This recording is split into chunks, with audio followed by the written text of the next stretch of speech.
తెలంగాణలో సంచలనం సృష్టించిన వికారాబాద్ ఘటనలో పోలీసులు దూకుడు పెంచారు. కొడంగల్ బీఆర్ఎస్ మాజీ ఎమ్మెల్యే పట్నం నరేందర్ రెడ్డిని అరెస్ట్ చేశారు. హైదరాబాద్ కేబీఆర్ పార్క్ దగ్గర మార్నింగ్ వాక్ చేస్తూ ఉండగా ఆయన్ను అదుపులోకి తీసుకుని వికారాబాద్ తరలించారు. కలెక్టర్ పై దాడిలో నరేందర్ రెడ్డి కుట్ర ఉన్నట్లు ఆరోపణలు వెల్లువెత్తాయి. సెల్ ఫోన్ లొకేషన్ ఆధారంగా ఆయన్ను అరెస్ట్ చేసినట్లు తెలుస్తోంది.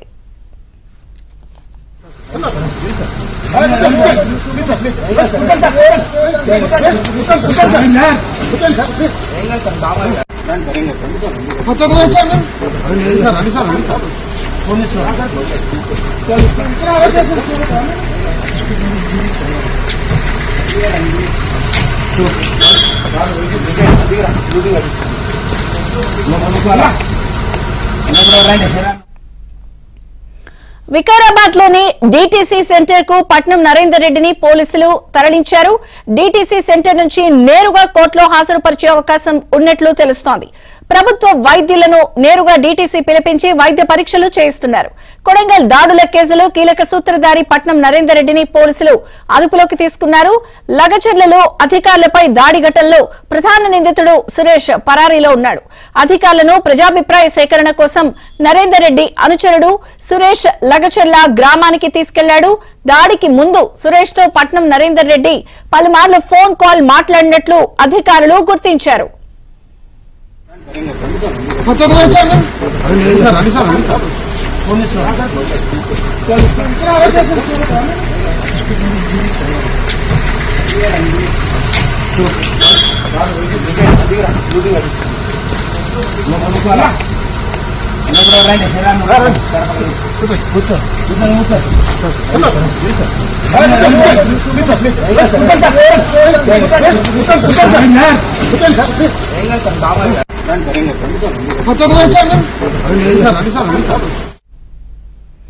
తెలంగాణలో సంచలనం సృష్టించిన వికారాబాద్ ఘటనలలో పోలీసులు దూకుడు పెంచారు. కొడంగల్ బీఆర్ఎస్ మాజీ ఎమ్మెల్యే పట్నం నరేందర్ రెడ్డిని అరెస్ట్ చేశారు. హైదరాబాద్ కేబీఆర్ పార్క్ దగ్గర మార్నింగ్ వాక్ చేస్తూ ఉండగా ఆయన్ను అదుపులోకి తీసుకుని వికారాబాద్ తరలించారు. కలెక్టర్ పై దాడిలో నరేందర్ రెడ్డి కుట్ర ఉన్నట్లు ఆరోపణలు వెల్లువెత్తాయి. సెల్ ఫోన్ లొకేషన్ ఆధారంగా ఆయన అరెస్ట్ చేసినట్లు తెలుస్తోంది.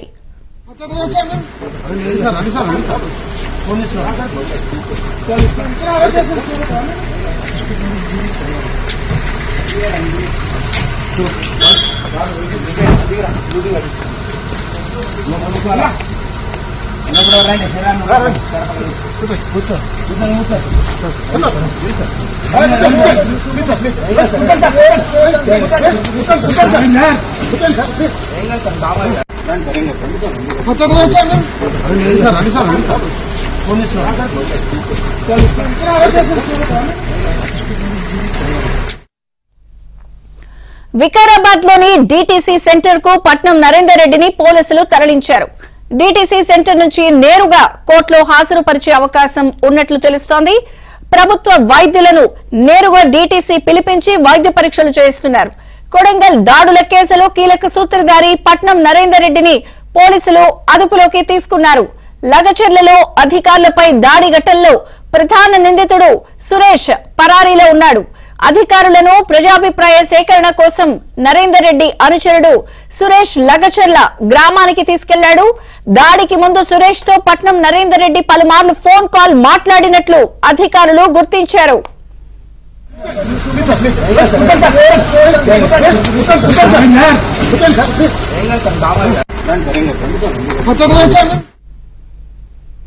కొడంగల్ మాజీ ఎమ్మెల్యే పట్నం నరేందర్ రెడ్డిని ఇప్పటికే అరెస్ట్ చేసిన నేపథ్యంలో వైద్య పరీక్షల అనంతరం ఆయన్ని కోర్టులో హాజరుపరచబోతున్నారు. మరిన్ని వివరాలు మా ప్రతినిధి ప్రవీణ్ అందిస్తారు. ప్రవీణ్, ఇప్పటికే కొడంగల్ దాడి ఘటనకు సంబంధించి పోలీసుల దర్యాప్తు విచారణ వేగవంతమైంది. ఈ కేసులో పట్నం నరేందర్ రెడ్డి పాత్ర ఉందని హైదరాబాద్లో అరెస్ట్ చేసిన తర్వాత ప్రస్తుతం వికారాబాద్ డిటిసి సెంటర్ కూడా తరలించడం జరిగింది. ప్రస్తుతం డిటిసి సెంటర్లోనే పట్నం నరేందర్ రెడ్డిని కూడా ఉంచినటువంటి పరిస్థితి. మరికొద్ది సేపట్లోనే పరిగి పోలీస్ స్టేషన్కి తరలించి అక్కడ విచారించిన తర్వాత జ్యుడిషియల్ రిమాండ్ కూడా తరలించేటువంటి అవకాశం ఉంటుంది. మరికొద్ది సేపట్లోనే వికారాబాద్ నుంచి కూడా వైద్యులను పిలిపించి డిటిసి సెంటర్లోనే వైద్య పరీక్షల అనంతరం అతన్ని జ్యుడిషియల్ రిమాండ్కి తరలించేందుకు పోలీసులు అన్ని ఏర్పాట్లు చేయడం జరిగింది. ఇటు వికారాబాద్ తరలించిన, మరోవైపు పరిగికి తరలించిన శాంతి భద్రతలు విఘాతం కలుగుతుందనేటువంటి నేపథ్యంలోనే ప్రస్తుతం డిటిసి సెంటర్ కూడా తరలించినటువంటి పరిస్థితి. డిటిసి సెంటర్ వద్ద పోలీసులు పూర్తి స్థాయిలో బందోబస్తు ఏర్పాటు చేశారు. మరోవైపు పట్నం నరేందర్ రెడ్డికి అనుచరుడిగా ఉన్నటువంటి సురేష్ ఈ కేసులో చాలా కీలక పాత్ర ఉంది. సురేష్ ప్రధాన నిందితుడు. సురేష్ కోసం గాలింపు చర్యలు కొనసాగుతున్నాయి. సురేష్ దొరికినట్లయితే అసలు వాస్తవాలు బయటపడతాయనేది పోలీసులు భావిస్తున్నారు. మరోవైపు సురేష్ కోసం ఇటు నార్సింగ్, హైదరాబాద్లో పలు ప్రాంతాల్లో పోలీసు బృందం గాలింపు చర్యలు కొనసాగుతుంది. మరోవైపు వికారాబాద్ జిల్లాలో తల దాచుకొని ఉన్నాడనేటువంటి సమాచారంతో కూడా వికారాబాద్లో కూడా పూర్తి స్థాయిలో 3 ప్రత్యేక బృందాలు సురేష్ కోసం గాలింపు చర్యలు కొనసాగుతున్నటువంటి పరిస్థితి. మొత్తం నిన్న 50 మందికి పైగా అదుపులోకి తీసుకొని విచారించిన తర్వాత 16 మందిని అరెస్ట్ చేసి జ్యుడిషియల్ రిమాండ్ కూడా తరలించినటువంటి సందర్భం ఉంది. ఇక పట్నం నరేందర్ రెడ్డి యొక్క పాత్ర ఏంటంటే ఈ ఘటన జరగడానికి ముందు తర్వాత సురేష్ అనేటువంటి వ్యక్తితోటి పలుమార్లు కాల్స్ మాట్లాడాడు. సురేష్ అనేటువంటి వ్యక్తి కుట్రపూరితంగా ఒక పక్కా ప్రణాళికతోటే అధికారులపైన దాడి చేయడం జరిగింది.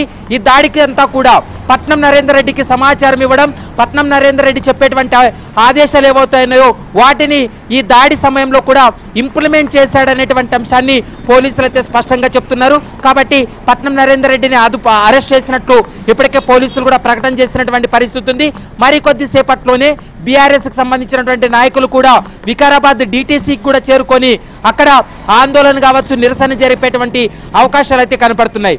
ఇక వీరిద్దరు అరెస్ట్ అయితే అంటే సురేష్తో పాటు మరొక కీలక నిందితుడు అరెస్ట్ అయినట్లయితే ఈ కేసులో మరికొన్ని సంచలనమైనటువంటి విషయాలు బయటపడతాయనేది పోలీసులు భావిస్తున్నారు. కాబట్టి ఈరోజు సాయంత్రంలోగా సురేష్ను అదుపులోకి తీసుకుంటామనేది పోలీసులు అయితే స్పష్టంగా చెప్తున్నారు.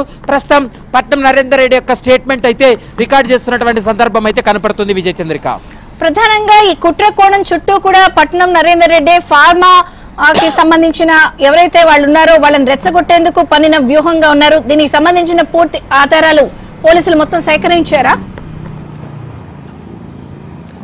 ఎగ్జాక్ట్లీ అక్కడ ఫార్మా కంపెనీలు ఏర్పాటు కావచ్చు, ఫార్మా సిటీ కోసం అక్కడ ప్రజల అభిప్రాయ సేకరణ కోసం వెళ్ళినటువంటి అధికారుల పైన దాడి చేయాలని ముందు రోజే ఒక పథకం వేయడం జరిగింది.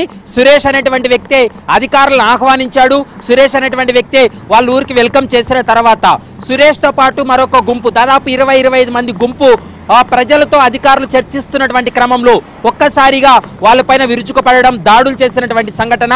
వీటికి సంబంధించి పోలీసుల దగ్గర ఉన్నటువంటి ఆధారాలు కొన్ని వీడియోలు కూడా ఉన్నాయి. ఆ వీడియోలో ఎవరైతే దాడికి పాల్పడ్డారో వారందరినీ కూడా ప్రస్తుతం అయితే పోలీసులు అదుపులోకి తీసుకున్నారు. మొత్తం 16 మందిని ఇప్పటి వరకు అదుపులోకి తీసుకొని జ్యుడిషియల్ రిమాండ్ కూడా తరలించినటువంటి పరిస్థితి. మరికొంతమంది పరారులో ఉన్నారు. వారి కోసం గాలింపు చర్యలు కొనసాగుతున్నాయి. సురేష్ అనేటువంటి వ్యక్తి ప్రధానంగా ఇందులో సూత్రధారి. ఎందుకంటే పట్నం నరేందర్ రెడ్డికి ప్రధాన అనుచరుడిగా ఉంటున్నాడు. పట్నం నరేందర్ రెడ్డి సురేష్ మాట్లాడినటువంటి కాల్స్ను కూడా పోలీసులు ఎస్టాబ్లిష్ చేయడం జరిగింది. దాదాపు ఘటన జరగడానికి ముందు దాదాపు 42 సార్లకు పైగానే వీరిద్దరూ కూడా కాల్స్ మాట్లాడుకున్నట్లు వికారాబాద్ పోలీసుల విచారణలో కూడా వెల్లడైంది. కాబట్టి పట్నం నరేందర్ రెడ్డి విచారించిన తర్వాత ఇందులో కేవలం రాజకీయ నేతల్లో పట్నం నరేందర్ రెడ్డి ఒక్కరే ఉన్నారా, ఇంకా వెనుకుండి నడిపినటువంటి ప్రజాప్రతినిధులు కావచ్చు, రాజకీయ నేతలు ఎవరైనా ఉన్నారన్న కోణంలో కూడా దర్యాప్తు కొనసాగుతుంది. ఇప్పటికే దుద్దిల శ్రీధర్ బాబు కూడా నిన్న రివ్యూ చేసిన తర్వాత దీని వెనక ఎవరున్నా కూడా వదిలిపెట్టేది లేదు, ఖచ్చితంగా వాళ్ళపైన పూర్తి స్థాయిలో కఠిన చర్యలు తీసుకుంటామంటూ కూడా పోలీసులకు ఆదేశాలు ఇవ్వడం జరిగింది. పోలీసులు కూడా అదే స్థాయిలో విచారణ జరుపుతున్నారు. సురేష్ ఒక్కడు దొరికినట్లయితే ఈ కేసులో కుట్ర కోణం అంతా బయటపడుతుంది. దీని వెనుక ఉండి నడిపినటువంటి వ్యక్తుల యొక్క పాత్రకు సంబంధించి కూడా బట్టబయలయ్యేటువంటి అవకాశాలు అయితే కనపడుతున్నాయి. కాబట్టి ఇదంతా కూడా కుట్రపూరితంగా జరిగినటువంటి సంఘటన అనేది పోలీసులు అయితే నిర్ధారణకు రావడం జరిగింది. పరారీలో ఉన్నటువంటి వాళ్ళ కోసం 3 ప్రత్యేక బృందాలు ఏర్పాటు చేసి గాలింపు చర్యలు అయితే కొనసాగుతున్నాయని చెప్పుకోవచ్చు. విజయ చంద్రిక, ప్రవీణ్, ప్రధానంగా పట్నం నరేందర్ రెడ్డి మాజీ మంత్రి మహేందర్ రెడ్డి సోదరుడు. ఇంకొక పక్కన ఆయన ఎలక్షన్స్ కి ముందు కాంగ్రెస్ లో చేరారు. మల్కాజ్గిరి నుంచి పోటీ చేసి ఇదంతా ఓడిపోయి తతంగం అందరికీ తెలుసు. అయితే ఇప్పుడు ఇందులో ప్రధానంగా కీలక బీఆర్ఎస్ నేతల హస్తం కూడా ఉందని ఏమన్నా భావించవచ్చా? ఎందుకంటే ఇతను పట్నం నరేందర్ రెడ్డి బీఆర్ఎస్ లోనే కొనసాగుతున్నాడు కాబట్టి. ప్రస్తుతం పోలీసుల విచారణ కూడా అదే దిశగానే కొనసాగుతుంది. పోలీసుల దర్యాప్తు కూడా ఆ దిశగానే ముందుకెళ్తుందని చెప్పాలి. ఎందుకంటే పట్నం నరేందర్ రెడ్డితో పాటు మరికొంతమంది బీఆర్ఎస్ నేతలు వెనుకుండి నడిపించారా, సురేష్ అనేటువంటి వ్యక్తికి ఇన్స్ట్రక్షన్స్ ఇచ్చింది పట్నం నరేందర్ రెడ్డి అయితే, పట్నం నరేందర్ రెడ్డికి మరొక కీలక నేత కూడా కొంత సమాచారం ఇవ్వడం కానీ కొన్ని ఇన్స్ట్రక్షన్స్ ఇవ్వడం కానీ జరిగిందనేది పోలీసులు భావిస్తున్నారు. కాబట్టి మరి పోలీసుల విచారణలో ఎలాంటి సంచలనమైనటువంటి విషయాలు బయటపడతాయనేది మాత్రం చూడాల్సినటువంటి అవసరం ఉంటుంది. ప్రస్తుతం పట్నం మహేందర్ రెడ్డి కాంగ్రెస్ లో ఉన్నాడు, నరేందర్ రెడ్డి బీఆర్ఎస్ లో ఉన్నాడు. కాబట్టి ఈ బీఆర్ఎస్ కి సంబంధించినటువంటి నేతల పాత్రకు సంబంధించి కూడా పూర్తి స్థాయిలో విచారణలో వెల్లడి కావాల్సినటువంటి అంశం అయితే కనపడుతుంది. Vijayachandrika. Right, thank you. Updates కోసం కాంటాక్ట్